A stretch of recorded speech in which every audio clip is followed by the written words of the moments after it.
Alright, how you doing? So today I want to go over some of the greetings, some of the New York greetings that will hopefully make you sound a little bit more naturalistic. The key to the New York greeting is that it's got to be quick, clipped, and right to the point. You don't want to spend a lot of time talking in the street with somebody you just happen to run into. In another part of the country, you might run into your friend Thomas and say, "Hey Thomas, how are you doing?" Right? First of all, we cut the W out of how because it's quicker. So, "How are you doing?" becomes, "How you doing?" Alright, "How have you been?" becomes, "Hey, Tommy, how you been?" If you want to ask your friend how everything is, you say, "How's everything?" You pronounce how's everything, has everything. So has is kind of like the has in, you get to see this guy's card, has everything. That's the exact same way you pronounce it, has everything.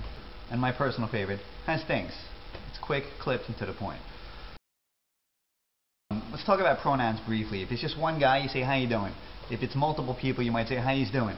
You've got you for when there's one person, and then when there's more than one person, you pluralize it, use. Plural, you, use, right? As of late, use has become shortened to something sounding more like is. And you don't say it that way like is, but when you put it at the end of a sentence, that's how it comes out. "How you doing?" To both yous, alright? So that's you, plural. Sometimes if you want to make the greeting a little bit more personable, you add the person's name to the end of the sentence, directly preceded by the word there. For example, "How you doing?" Or you could say, "How you doing there, Bill?" You know, or "What do you say there, Tommy?" Now the there that we put on the end of the sentence, like, "How you doing there, Bill?" That there is not a TH there, and it's not a D there, it's like there. Like I said in the previous lesson, see, I'm building on the previous lessons. If you didn't see that one, go back, click down, I don't know where the window is, but go down to it was lesson 1 or 2, one of those. "What do you say?" That's another common greeting. "Hey, Bill, what do you say?" "What do you say?" is a rhetorical question. You do not answer that literally, alright? If someone sees you on the street and says, "Hey, Bill, what do you say?" You don't go, "I say excellent." We don't do that here, alright? It's a rhetorical question. "What do you say?" "Not much, you know." "What do you say?"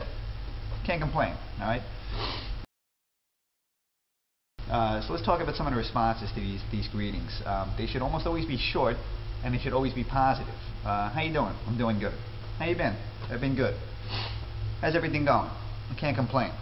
Alright? You want to keep it short, you want to keep it positive. The reason why? Nobody cares about your troubles, alright? These are greetings, not inquisitions into the state of your actual mental health. If I'm in a restaurant and I see some guy I haven't seen in a while, right? "Hey, Bobby, how's it going?"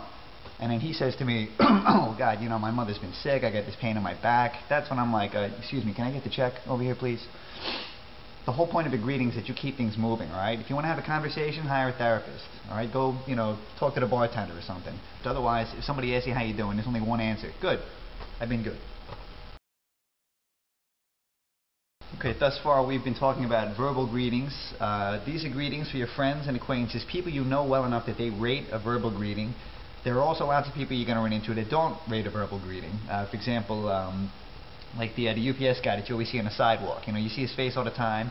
He seems like a nice guy, but you don't actually talk to him, right? So those people get the inverted nod. Now, that's just what it sounds like. A nod is this, right? Then the inverted nod is this. Okay, so you're walking down the street, you see some guy, the UPS guy, and "Hey, how's it going?" You don't have to say anything. Sometimes you just move your mouth and no words come out. It's like that. So you do it and you keep moving. I know it looks ridiculous out of context, but that's what it would be like. You know, you're at a bar and you see a friend of a friend of a friend at the bar that you always see at the same bar, and you walk past him and you do one of these. And then you keep moving, alright? Okay, so those are the greetings, and then we have the goodbyes. In most parts of this country, it's acceptable to say "see ya" as a goodbye, right?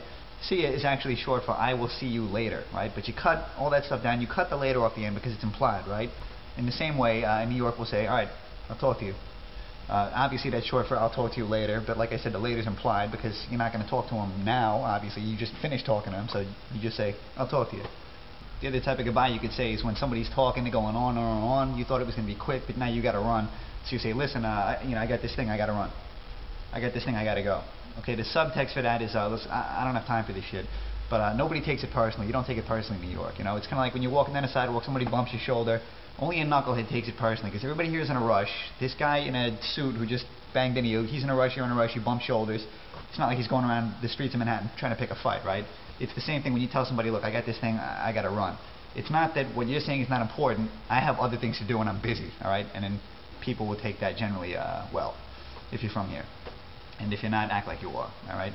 Anyways, you know, I got this thing, I got to run, and I'll talk to you.